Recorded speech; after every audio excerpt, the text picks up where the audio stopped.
So one of the questions I get asked the most is how to do wheelies on these big bikes. So that's what we're going to run through for you guys today, the basic skills and the techniques involved of doing a wheelie, controlled wheelie on the big adventure bikes. So there's lots of different reasons for learning how to do a wheelie. When you've got control, we can do a good controlled functional wheelie. It's possible to get over terrain much safer, much more efficiently.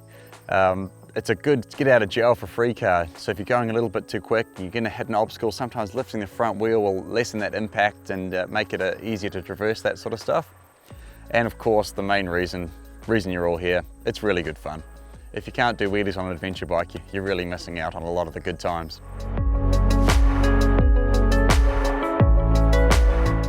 So before we get started, we need to do a little bit of setup work. Wheeling off-road, it's really important that we have the correct tyre that's going to give you the traction that you need. You're not just going to wheel spin, you're going to actually accelerate. And obviously we're talking about doing wheelies off-road because doing wheelies on the road is naughty. So if you've got a more road-focused tyre, you're going to find this really difficult. You're not going to get the acceleration and the drive that you should do. So we're looking for a more aggressive block pattern off-road style tyre that's going to give you that lift, that acceleration that you need to do this properly. It's also really important that you have your rear brake set so that you can access it properly when you're standing up. If the back brake's set too low, like it would be for a street setup, when your hips are right back trying to lift that front, it's going to be hard for you to reach the back brake and make this much more dangerous. So it's really important that you have that rear brake set in a position that you can access it when you're standing up, especially when you've got your hips right towards the back of the bike. So we want to have the back brake pedal set so it's slightly above parallel with the foot peg. If it's set down too low, you're going to have to reach for it in that moments when you really need it, and bad things are going to happen. So as well as having the right type of tyre with that good block pattern, you're also going to want to make sure that your tyre pressure is correct for off-road. If your pressure is too high, you're not going to get the traction that you need. So it's a little bit high. I want to feel a bit more flex than that. So I'll let it down a bit more. With the heel of my hand, I should be able to get just a little bit of flex in there. That way I know my pressure is going to be about right and I'm going to get some traction out of it. That's probably somewhere around 20 to 22, 23 psi for the terrain that we're in today. So there's two sides to doing this wheelie. There's the body movement side of it and there's the engine and the clutch side of it. We're going to practice each one individually, then put them together and hope that we get a nice, sweet looking wheelie. So as you guys have probably discovered, one of the hardest parts of doing the wheelie on the adventure bikes is getting that traction to make the front end come up. So it's not just turning into wheel spin. And a really big part of that is creating that compression, that load down through your suspension into your tyre to create the traction. And the way of doing that is exactly the same as kind of doing a jump. You're loading down into it and springing up. So you're creating pressure, but you're also creating lift. The way to do that is exactly the same as doing a jump.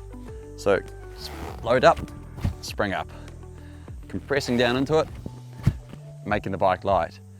Really important is that you're moving your ankles. If you don't move your ankles, it doesn't work as well. You've got to get that spring going through your feet. That creates that compression, creates that load, creates the traction, creates the wheelie. Cool, so we're compressing down into that suspension, loading down into that tyre, and trying to make the bike light. So it's down and up. There is two sides to it, there's two steps. We're not just wanting to compress and lift up and try and pull the bike off the ground. We're not trying to do a bunny hop here, we're trying to do a wheelie. So we're going to compress and then push your hips back to make the front end light and push the back tyre down to the ground, create that traction and trying to create the rotation in the motorbike. We're not trying to pull and lift the bike up into a wheelie, we're trying to rotate the bike around onto a wheelie. So it's compress, up, back. 1, 2, 3, back to there. Right along the paddock, nice and smooth, constant throttle setting. Get that going right, practice it until it feels boring. You don't have to think about it anymore and then you're ready to move on to the next step. So once you've got that body movement side of it practiced and that's easy and familiar, it's time to move on to the engine and the clutch, the throttle and the clutch. So you can cheat this wheelie with just using your throttle, not worrying about your clutch too much. But the problem with that is you'll tend to get a slower lift in the front end So you'll have more ground speed, more acceleration to do the wheelie.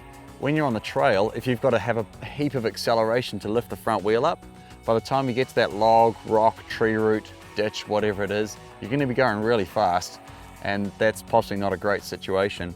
If you can use the clutch, you can pop the front wheel up a lot quicker, and that results in less forwards acceleration and more control on the trail. Cool, so we want to be using the clutch to create a slap, a crack of power, not a long, slow release of power, a really sharp, aggressive launch of power.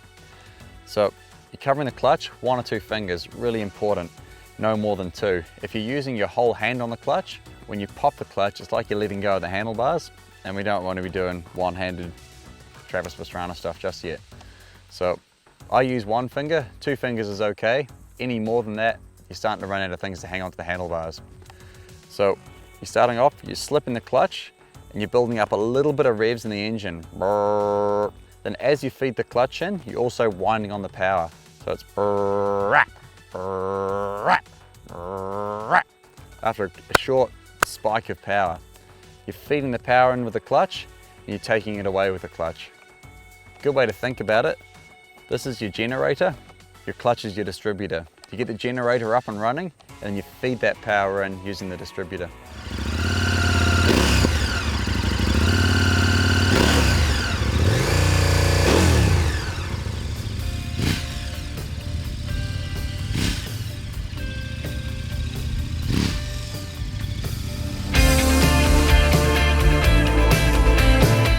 So the really important thing now is getting the timing of those 2 different sides of it put together in the right way.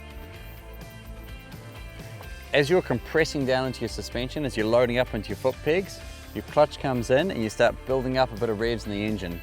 So clutch comes in now, compressing down into that suspension, and at your maximum point of compression, when everything's as far down, as loaded up as it can be, clutch comes out at that point. So it's clutch in, down, down, down, down, down, clutch out, back to there, clutch back in again to control it. Really important to remember is your bike's not going to roost out of control with a clutch in. It's not going to backflip with a clutch in. It's not going to shoot off across the paddock into the fence with a clutch in. If you leave the clutch out, if you abandon the clutch, you're kind of on autopilot. Your clutch is a really important part of your safety here, so make sure you're keeping that control on it the whole time. So the timing, perfect timing, is to have that power come out when the tyre's as compressed as it can be, when the suspension's as compressed as it can be. That's the perfect point, when everything's as heavy as it can possibly be. If you can't quite do perfect though, a little bit too early on the clutch is better than a little bit too late. Because if you think about what's happening to your back tyre, as you're compressing that back tyre, compressing that suspension down to the ground, the tyre's getting more and more pressure loading it into the ground. If you're a little bit too early on the clutch, you'll still hit that maximum compression point with the power released. So being able to do a wheelie is way more than just getting Instagram likes. It's a really useful tool for getting over terrain such as logs, rocks, tree roots, drains, compressions, that sort of thing. It's also, as a training exercise, a really good skill builder because you're going to have to work really hard on your clutch control, your throttle control, your balance, your timing, all real key skills of riding a bike off-road are going to get improved, hammered and challenged in practicing this wheelie. So I really hope you guys have enjoyed this. I hope you've got something out of it and you can do nice, safe, fun wheelies now.